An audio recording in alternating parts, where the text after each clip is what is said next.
ರಾಣಿಗೆ ಅಂಬೆಗೆ ಜಗದಾಂಬೆಗೆ ಮೂಕಾಂಬೆಗೆ ಶಶಿಬಿಂಬೆಗೆ ಮಂಗಳಾರತಿ ತಂದು ಬೆಳಗಿರೆ ಅಂಬುಜಾಸನ ರಾಣಿಗೆ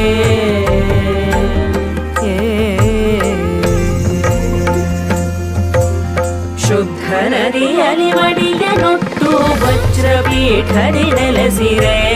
ಶುದ್ಧ ನದಿಯಲ್ಲಿ ಮಡಿಯನುಟ್ಟು ವಜ್ರಪೀಠದಿ ನೆಲೆಸಿರೆ ತಿತ್ತಿ ತಿಲಕವ ನೀಡಿದಂತ ಮುತ್ತು ಮಂಗಳ ಗೌರಿಗೆ ಶುದ್ಧ